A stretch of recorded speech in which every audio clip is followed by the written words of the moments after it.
నేను ఒకటే నిర్ణయం తీసుకున్నాను, నేను మీతో పంచుకోవడానికి వచ్చాను నా భావాలు.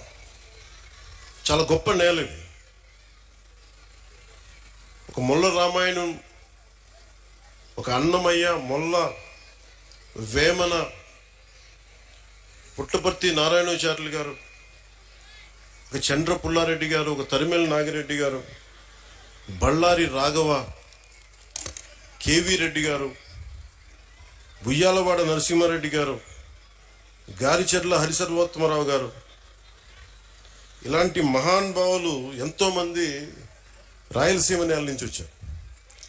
అలాంటి నేలకి తిరిగి పునర్వైభవం రావాలి. రాయలసీమ అంటే అభివృద్ధికి వెనకబాటు కాదు, అవకాశాలకి ముందుండి నడిచే ప్రాంతం అనేది మనందరికీ అనిపించుకోవాలి.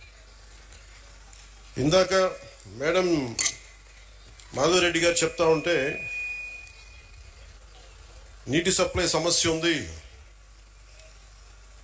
మాకు ఇక్కడ ఇబ్బందిగా ఉంది అంటే, నరేగా ఫండ్స్ ముందుగా నీటికి చాలా తీవ్రమైన సమస్య కాబట్టి ముందుగా మేడం అడిగిన దానికి నేను సమాధానం చెప్తా ఉన్నాను. జాతీయ ఉపాధి హామీ కిందకు వచ్చే నరేగా ఫండ్స్ కూడా గవర్నమెంట్ ఆఫ్ ఇండియా కేవలం పట్టణాల్లో కాదు, గ్రామాల్లోనే దీన్ని నిర్దేశించబడింది. వాటి వరకే పరిమితం చేయాలి. పట్టణాలకు వచ్చేటప్పటికి అమృత్ స్కీమ్ కింద బలమైన అవకాశాలు ఉన్నాయి, ఖచ్చితంగా దాన్ని పరిశీలిస్తాం. అలాగే మీరు చెప్తున్నప్పుడు ఇద్దరు ముఖ్యమంత్రులు వచ్చారు ఇక్కడి నుంచి, ముఖ్యంగా వైఎస్ఆర్ కడప జిల్లా నుంచి. ఎవరు ఎక్కడి నుంచి వచ్చారని కాదు కానీ ఎంత చేసుకున్నారనేదే ముఖ్యం. ఎందుకంటే దేశాన్ని అంతా ఒకలా చూడాలి, రాష్ట్రాన్ని అంతా ఒకేలా చూడాలి. మీ దృష్టికి, మేడం దృష్టికి తీసుకొస్తుంది, ఉదాహరణకి 2014-19 సమయంలో నేను ఉద్దానం సమస్యను బయటికి తీసుకొస్తే, ఆ రోజున గౌరవ ముఖ్యమంత్రి చంద్రబాబు నాయుడు గారు, అప్పుడు ముఖ్యమంత్రి, 61,80,00,000 రూపాయలు ఆ రోజున చేసి ఆ ఉద్దానం ప్రాజెక్ట్ని ముందుకు తీసుకెళ్లారు. అది గత ప్రభుత్వం దాన్ని పూర్తి చేసింది. అలాగే ఇంత కడప నీటి సమస్య ఇంత తీవ్రంగా ఉందనేది నాకు మాధురెడ్డి గారు చెప్పే వరకు నాకు తెలియలేదు. ఎందుకంటే ముఖ్యమంత్రులు ఇద్దరు వచ్చారు కాబట్టి అసలు ఇక్కడ సమస్యలన్నీ తీరిపోయి ఉంటాయి నేను అనుకుంటే, నాకు అర్థమైంది ఏంటంటే ఇక సమస్యలు తీరలేదు, ఇంకా చాలా బలంగా నీటి ఇంకా ఇబ్బందిగా ఉంది అనడానికి.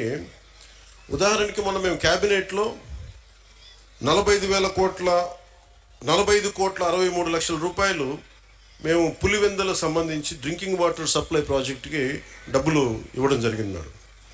అలాగే డ్రింకింగ్ వాటర్ సప్లై కర్నూలుకు కూడా 36,56,00,000 ఇవ్వడం జరిగింది. అంటే ఎక్కడా కూడా ఈ ప్రభుత్వం, గత ప్రభుత్వం చేసింది మనం చేయకూడదని అనుకోవట్లా. ఎందుకంటే గవర్నెన్స్ ఈజ్ కంటిన్యూటీ. పార్టీలు మారచ్చు, వ్యక్తులు మారచ్చు, కానీ పథకాలు నిరంతరం సాగాలనే ఉద్దేశంతో దాన్ని ముందుకు తీసుకెళ్తాం. దురదృష్టవశాత్తు మన కడపకి చేసుకోలేకపోయారు. కానీ మాధవ్ గారి ఆధ్వర్యంలో ఇది ఖచ్చితంగా నీటి సమస్యను తీర్చి, మీకు ఏమైతే ఈ మౌలిక సమస్యలు ఉన్నాయో వాటన్నిటి మీద దృష్టి పెట్టేలాగా నేను చర్యలు తీసుకుంటానని మీకు మాట ఇస్తున్నాను. Will handle that part.